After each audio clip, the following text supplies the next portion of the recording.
Look at the physical density of a modern electrical substation. Millions of watts flow through steel and copper every second, the baseline requirement for our civilization to function. Regional transmission organizations, RTOs, and independent system operators manage this flow under a mandate of absolute neutrality. You coordinate the grid, you do not own it. To maintain this, you currently operate without visibility into the socio-economic variables attached to the power you route. This visibility gap creates physical paralysis. You see the symptoms in the hardware: daily congestion costs and interconnection queues that currently stall new energy projects for 3 to 7 years. This local friction contributes to a $7 trillion annual fragmentation tax, global capital spent solely on mitigating the harm of disconnected systems. These grid bottlenecks and queues are the local, visible friction points of a global economic substrate that has hit its operational limit. This limit is defined by $348 trillion in accumulated global debt. This debt anchors to individuals. Every ratepayer in your footprint carries an average of $168,000 in layered, individualized debt. These financial burdens are processed through the same hardware and data centers your grid supports, yet they remain siloed from the value the grid generates. The ZYRO HIVE framework treats grid upgrades and infrastructure expansion as the mechanical tools to reconcile these separate ledgers. Solving the RTO's operational queue provides the technical substrate to recompose these fragmented trillions back into functional capital. This recomposition relies on two primary variables that map the grid's relationship to its footprint. The first is HADC, or Highest Anchoring Defensive Capital. This is the grid's physical infrastructure, technology debt, and operational intelligence. HADC is the catalyst. It is the medicine that attracts and resolves specific systemic problems. The second variable is JADO, or Highest Order Deprivation.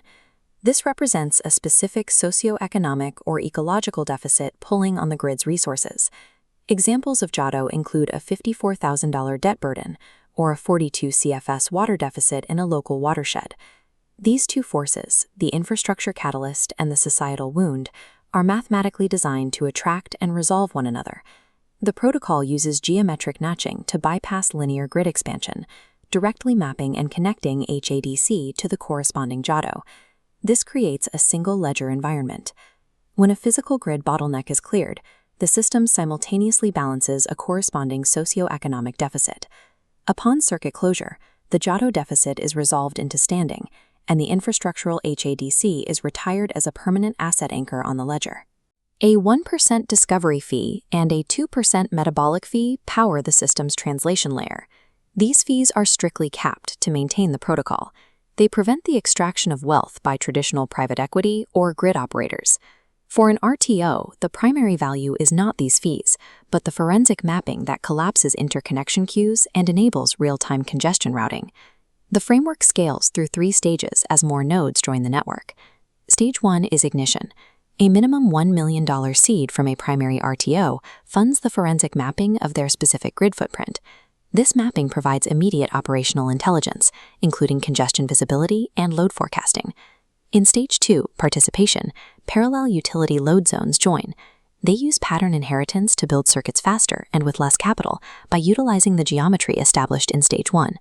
Stage 3, universal, is achieved at the phi point of 0.5. This represents the mathematical threshold where the density of closed HADC-JODC circuits creates a self-sustaining surplus. Reaching this threshold triggers the planetary dividend. The surplus value from retired assets and metabolic fees is distributed to every human and non-human entity that achieves recognition within the system. The planetary dividend translates into specific changes for the ratepayers within your grid. Efficiency dividends return 2.7 years of waking life to the average person by resolving time poverty. Caregivers, whose labor is currently unpaid and invisible, gain recognized economic standing as their contributions are mapped. At the meso and macro scale, your grid efficiency links directly to sovereign debt.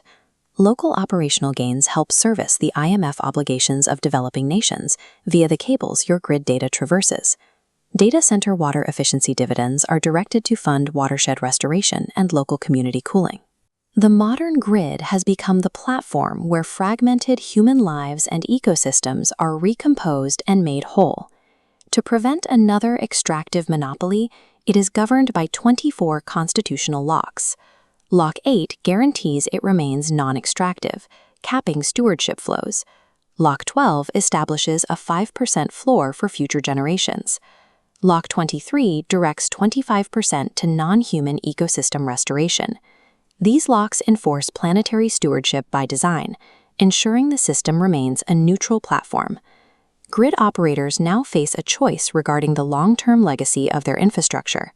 Participation allows you to anchor the infrastructure that maps $7 trillion in annual flow and $348 trillion in accumulated stock. The first RTO to seed the network establishes the grid geometry that will serve as the template for subsequent global nodes. This template leads to a global grid operating in perfect synchronization with the lives and environments it supports. Neutrality must become visible. It is time for grid operators to stop solving isolated problems and start completing the system.